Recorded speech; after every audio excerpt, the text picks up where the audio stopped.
اب بہت سارے لوگوں کو پریشانی ہو رہی ہے جی، یہ ہو رہا ہے جی، ٹریفک بند ہو گئی ہے جی. یہ تو آپ کو پہلے سوچنا چاہیے تھا نا.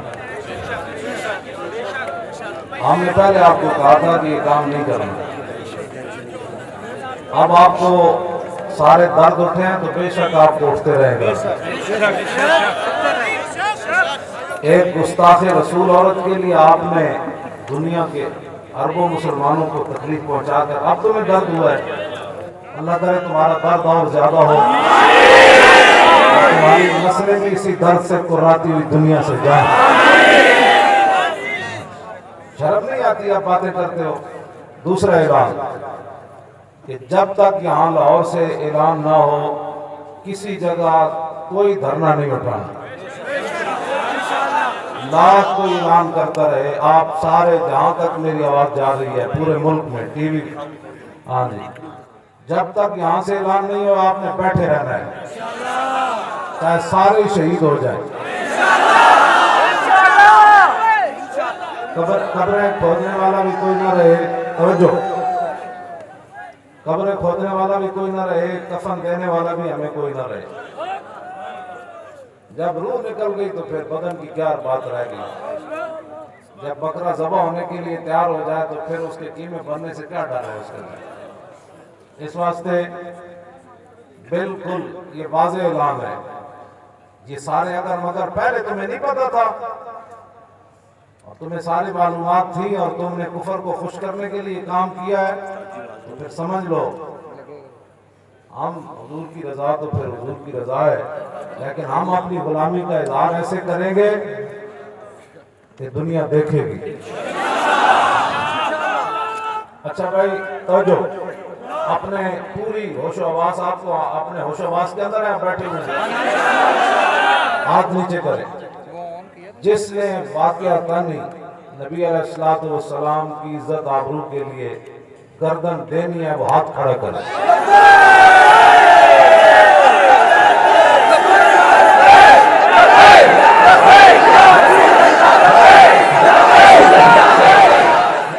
آج آپ کو پتا ہے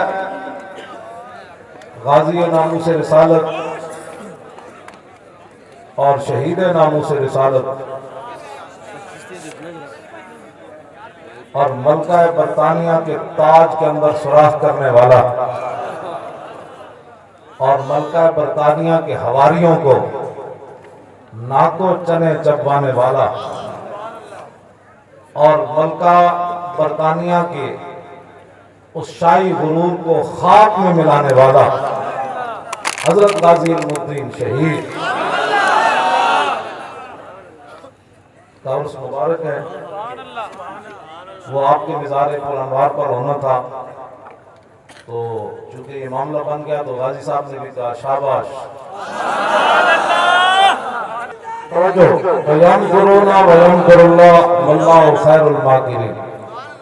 انہوں نے مکاریاں کی کہ شاید 31 اکتوبر جو ہے یہ اس کا وہ رنگ ڈھنگ نہیں رہے گا. انہوں نے بدماشی کی اور رب نے پھر خفیہ تدبیر فرمائی.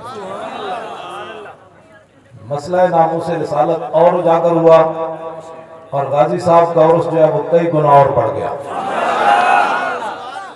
تو غازی صاحب کا عرس باقاعدہ انشاءاللہ یہاں ہوگا. آپ نے اپنے چہروں کے اوپر وہی غصہ اور وہی آنکھوں کے اندر خون، وہ آپ کی آواز کے اندر وہی دبدبا، اور وہ حضرت محمد بن مسلمہ نے جب نیچے سے آواز دی نا کعب بن اشرف کو، کہا کہ یار یہ ہتھیار لے آئے ہیں، ہتھیار لے لو اور گندم دے دو. آپ نے اتنا ہی کہا، فرمایا ہتھیار لے آئے ہیں گندم دے دو. یہ نہیں فرمایا تھلے آئے، اتنا ہی فرمایا ہتھیار. اس نے کہا تھا بھئی ہتھیار جمع کراؤ تو پھر گندم ملے گی. تو آپ نے فرمایا ہم لے آئے ہیں. اس کی بیوی بڑی دانا تھی، اس نے اسے پکڑ لیا. اس نے کہا یہ جو نیچے سے آواز آئی ہے نا، میں دیکھ رہا ہوں کہ اس آواز سے سرخ خون ٹپک رہا. جب اگر وہ کہندے تھلے آ تو کعب بن اشرف بس کے لئے ڈھائے پڑے سے یہ تو صحابی انجے فرمایا تھلے آؤ یا ہتھیار جمع کر کے کنک دے دے ادھار لین گیا سے. ان کی زنانیوں نے کہا نانا تھلے نہ جامی ہے، تھلوں جڑی آواز آئی نا انی لا را حمرت الدم، یہ تو میں سرخ خون دیکھ رہی ہوں. تو مومن کی آواز کے اندر جو ہے نا وہ سرخ خون ہونا چاہیے. جب حضور کی عزت کی بات آئے, حضور کی ناموس کی بات آئے, اور حضور کے گستاخ کے خلاف جب جو منہ سے زبان وہ جملہ نکلے نا, اسے حقیقتاً خون ٹپکنا چاہیے. اب ذرا تاجدار ختم نبوت زندہ باد زندہ باد زندہ باد, تاجدار ختم نبوت زندہ باد زندہ باد زندہ باد. جب تک سورج چاند رہے گا غازی تیرا نام رہے گا.